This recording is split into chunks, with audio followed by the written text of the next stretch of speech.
Tu reçois des prestations d'invalidité depuis des années. Mon grand-père l'a dit devant tout le monde. J'ai dit, qu'est-ce que tu veux dire? L'auditeur a révélé 10 ans de dépôt. Et mes parents sont devenus blancs comme des fantômes. Grand-père a hurlé. Quelque chose à dire? La pièce était devenue silencieuse avant même que je ne lève les yeux. La pièce était devenue silencieuse, avant même que je ne lève les yeux. Une chaise a gratté, une fourchette est tombée, puis la voix de mon grand-père a transpercé le bruit. Tu reçois des allocations d'invalidité depuis des années.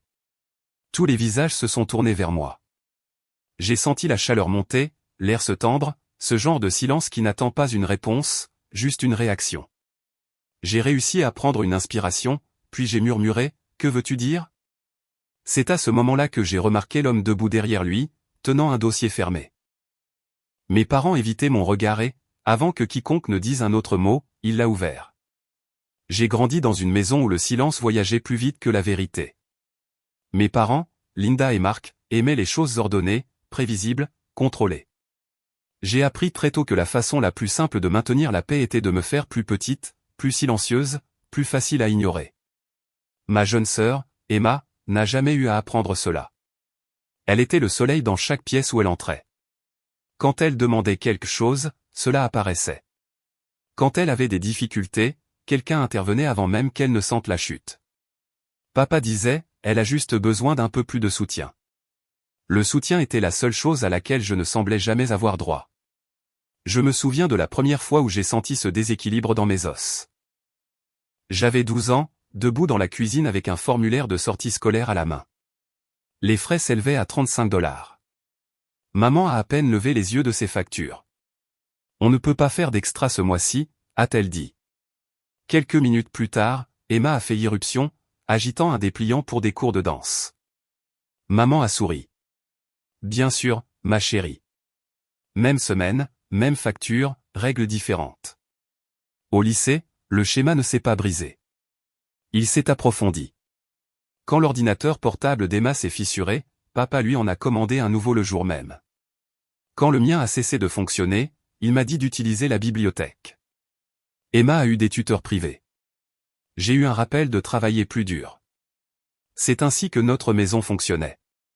2 enfants, 2 réalités. Une vérité que personne ne disait à voix haute. Puis il y a eu la blessure. Une glissade sur du carrelage mouillé pendant mon travail à temps partiel. Mon dos ne s'est jamais complètement remis après ça. Je bougeais plus lentement. J'ai appris à soulever avec précaution. Je gardais les reçus de chaque flacon de médicaments, car je ne savais jamais quand j'aurais besoin de les faire durer. J'ai montré la première ordonnance à maman une fois, pensant qu'elle s'inquiéterait. Elle a juste soupiré, « Tu dois être plus forte, Iris. » Ne dépend de personne. Dépendre de quelqu'un. Cette phrase est devenue une règle cousue dans tout ce que je faisais. L'université a empiré les choses. Emma est allée dans une école privée de l'autre côté de la ville. Maman s'en est vantée pendant des mois. Je suis allé à l'université communautaire et j'ai travaillé de nuit à ranger des boîtes. Quand mes manuels scolaires étaient trop chers, j'ai abandonné un cours. Quand les cours à option d'Emma ne correspondaient pas à son emploi du temps, ils ont engagé un conseiller pour l'aider à s'orienter. Le souvenir qui m'est le plus resté s'est produit dans notre cuisine. Je venais de rentrer du travail. Mon dos me faisait si mal, c'était comme si quelqu'un avait glissé un couteau entre mes côtes. J'ai posé l'ordonnance froissée sur le comptoir, à côté d'un flacon ne contenant plus que 2 pilules. Maman assaisonnait le poulet pour le dîner. Elle ne s'est pas retournée. « Peux-tu m'aider à payer ça ?» ai-je demandé. Elle a continué à couper. « Tu es plus forte que ça, Iris. Ne sois pas dramatique. » À côté d'elle, la cuisine brillait de nouveaux appareils électroménagers qu'ils avaient achetés ce printemps-là. De l'acier inoxydable poli, intact par la lutte. Je suis resté là, sous la faible lumière du plafonnier, tenant un flacon qui cliquetait à vide. C'est à ce moment-là que j'ai compris. L'effort n'avait pas d'importance. La douleur n'avait pas d'importance. Le besoin n'avait pas d'importance. Seule la hiérarchie comptait. Je n'ai pas pleuré. Je n'ai pas discuté. J'ai juste hoché la tête et j'ai rangé le flacon dans mon sac. C'est ce jour-là que j'ai appris exactement où était ma place dans cette famille. De retour à table, la pièce semblait plus petite que dans mes souvenirs. Les lumières étaient chaudes, mais rien dans ce moment ne semblait chaleureux. Mes parents, Linda et Mark, étaient assis au centre où ils s'asseyaient toujours, tournés vers les parents qui comptaient le plus pour eux. Ma jeune sœur, Emma, se penchait près de maman, lui chuchotant quelque chose qui les fit sourire toutes les deux. Je regardais la courbe de leurs épaules, la facilité de leur respiration. C'était le genre de confort auquel je n'avais jamais été invité. Grand-père était assis à l'extrémité opposée, la seule personne dans la pièce qui ne prétendait pas que cette nuit était normale. Sa mâchoire était serrée, et ses yeux ne cessaient de tracer la forme de mon visage, comme s'il cherchait quelque chose. Une confirmation, peut-être, une vérité qu'il espérait ne pas être vraie.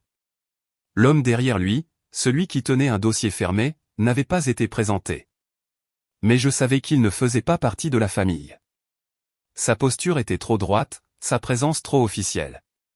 Plus tard, j'apprendrai qu'il était un auditeur que grand-père avait engagé. Mais à ce moment-là, il n'était qu'une autre raison pour laquelle ma poitrine se serrait. Le dîner s'est poursuivi dans le bruit des couverts. Des conversations banales, des compliments sur la nourriture, Emma parlant de ses prochaines vacances, mes parents hochant la tête comme s'ils avaient organisé toute sa vie.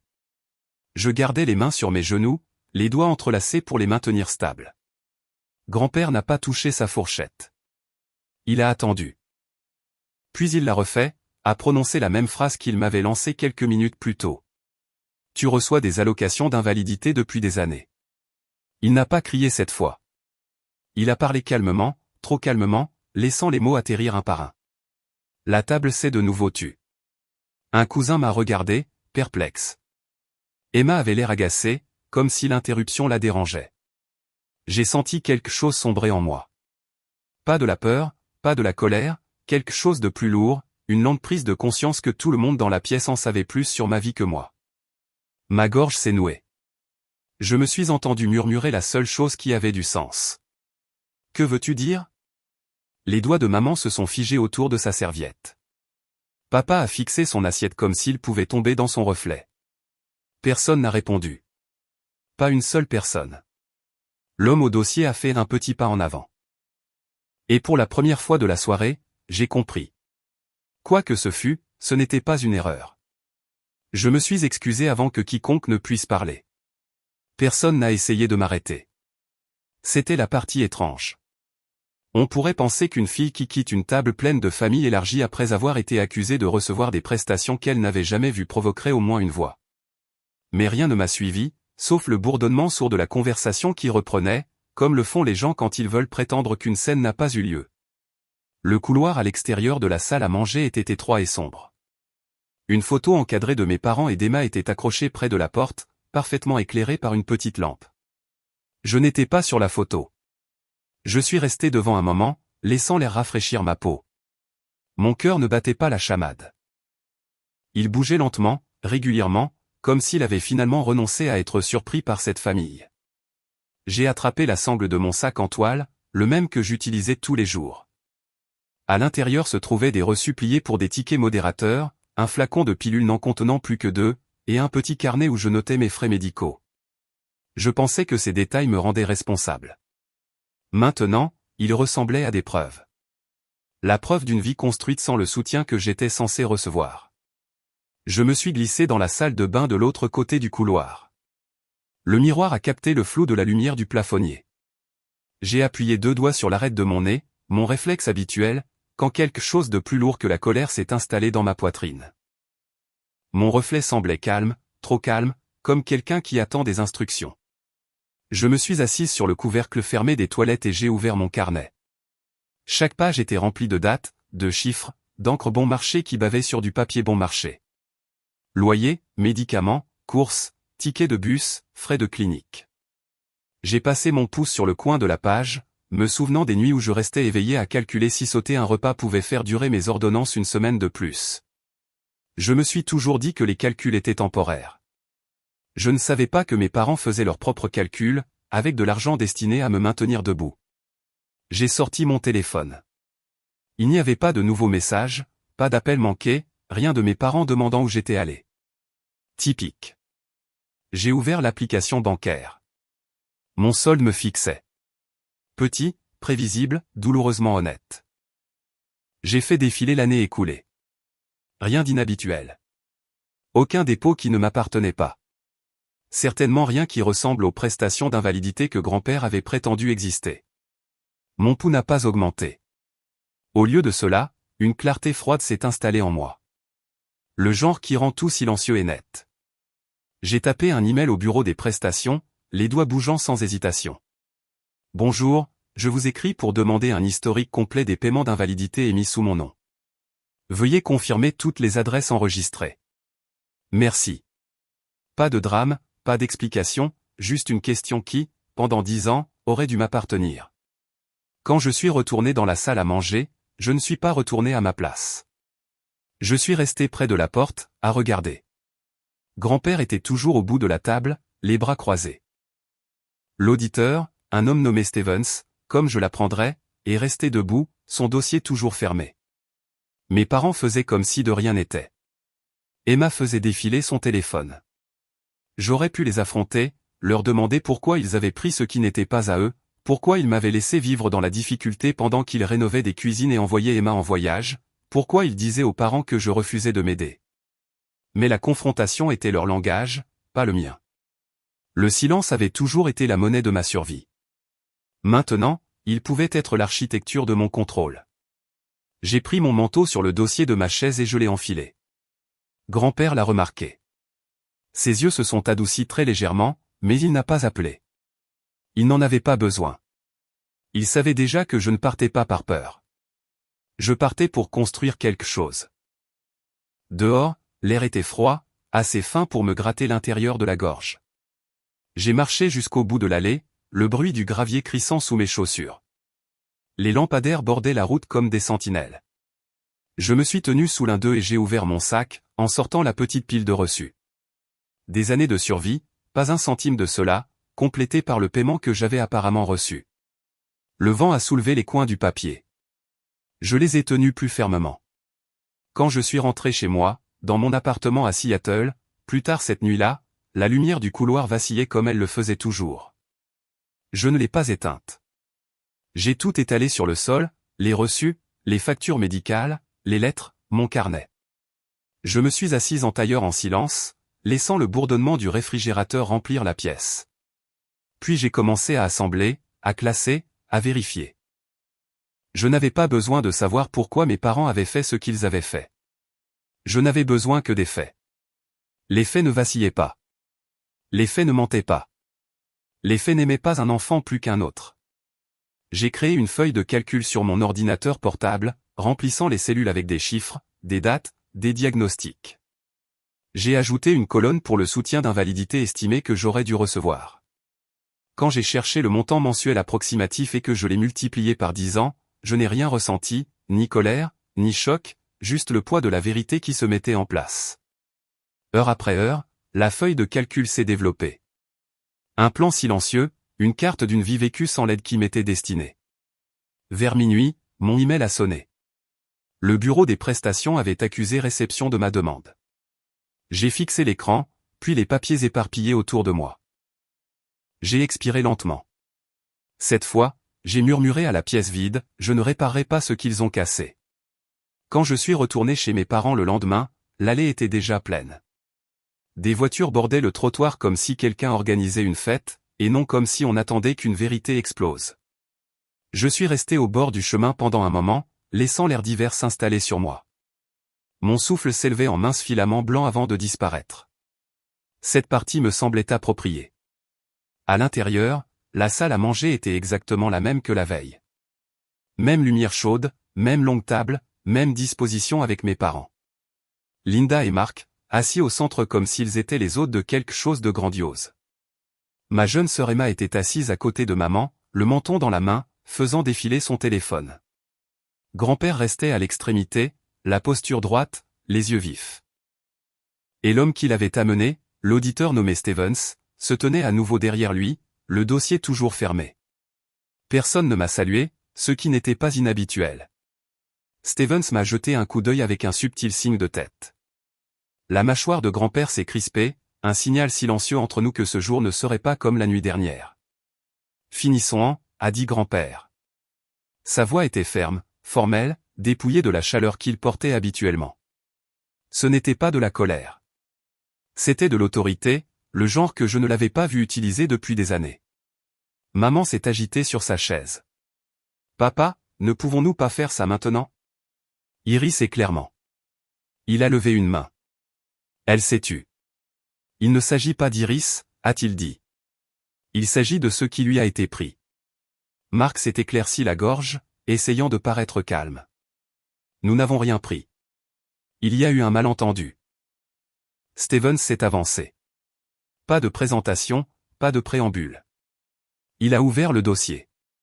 Le son qu'il a fait, du papier glissant contre du papier, était plus net que n'importe quelle accusation.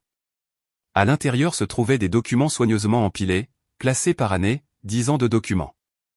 Il a posé la première feuille sur la table, une colonne de paiement mensuel, sous mon nom, sous une adresse, l'adresse de mes parents. Il a posé une autre feuille, une autre année, même schéma, même dépôt, même signature, celle de ma mère. Stevens a tapoté une ligne sur la page avec le bout de son stylo. Ces paiements ont été émis pour soutenir l'état de santé d'Iris, a-t-il dit. Chaque dépôt a été détourné vers ce foyer au lieu de sa résidence. Le visage de maman a perdu ses couleurs. Emma a arrêté de faire défiler. Papa s'est penché en arrière, les bras croisés aussi serrés que pour se préparer à un impact. Nous avons utilisé cet argent pour la famille, a-t-il marmonné. Pour vos vacances, a demandé Stevens doucement. Pour la rénovation? Pour le SUV que vous avez acheté il y a 5 ans? Maman a cligné des yeux rapidement. Nous avions des dépenses et l'école n'était pas bon marché. La pièce s'est refermée sur elle-même. Je n'ai pas parlé. Je n'en avais pas besoin. Chaque chiffre sur ces pages parlait pour moi, plus fort que je n'en avais jamais eu l'occasion. Stevens a posé la dernière feuille sur la table. Un résumé, 10 ans, des dépôts mensuels, totalisant plus de 280 000 $. J'ai regardé les visages de mes parents changer. D'abord le déni, puis le calcul, puis quelque chose de creux et de fragile. Le genre d'expression que les gens ont quand ils réalisent qu'une histoire qu'ils ont inventée ne leur appartient plus. Grand-père a repoussé sa chaise. Le son a résonné. Il a pointé Linda et Marc. Quelque chose à dire? La question n'a pas rugi cette fois. Elle est tombée, froide et plate, comme un verdict. La voix de maman s'est brisée. Nous pensions. Nous pensions qu'elle n'en avait pas besoin. Elle a toujours été si indépendante. Vous avez dit à tout le monde qu'elle était irresponsable, a coupé grand-père. Vous l'avez laissée sans médicaments. Vous l'avez laissée travailler dans la douleur pour que vous puissiez moderniser votre cuisine. Papa m'a regardé, ses yeux passant de la peur à quelque chose comme de la honte. Nous allions te le dire, éventuellement, a demandé grand-père. Après 10 ans de plus? Le silence a rempli la pièce. Le genre de silence qui ne soulage pas, il resserre. Je suis resté immobile, les mains jointes lâchement devant moi, mon sac en toile suspendu à mon côté. Je me sentais étrangement légère. Pas vengée, pas triomphante, juste présente. Ici. Enfin, dans un moment qui n'était pas construit sur le récit de quelqu'un d'autre, Stevens a fermé le dossier. Les comptes liés à ces dépôts seront gelés en attendant l'enquête. Iris sera contactée directement concernant la restitution. Le souffle de maman s'est coupé, un petit son aigu. Les épaules de papa se sont affaissées. Grand-père s'est tourné vers moi. Tu n'as pas à rester ici, a-t-il dit. Tu ne leur dois rien. J'ai hoché la tête une fois. Pas à lui, à moi-même. J'ai pris mon manteau sur le dossier de ma chaise abandonnée. Le tissu était frais, familier. Je l'ai enfilé, resserrant doucement le col.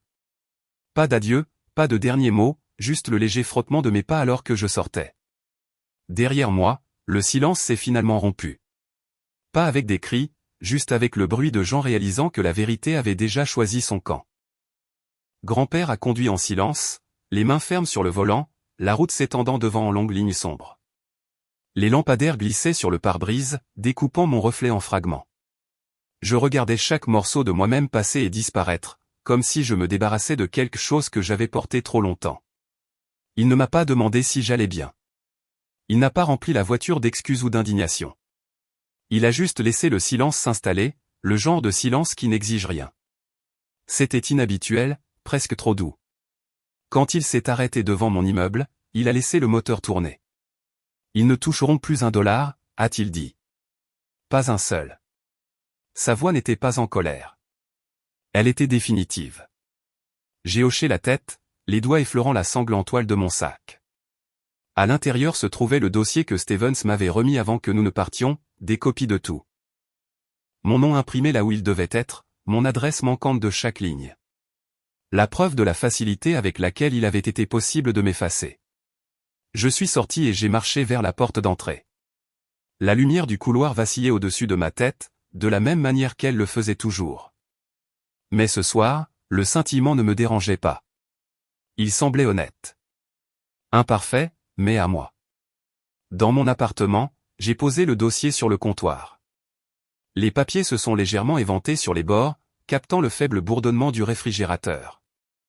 J'ai pensé à la cuisine dans laquelle j'ai grandi.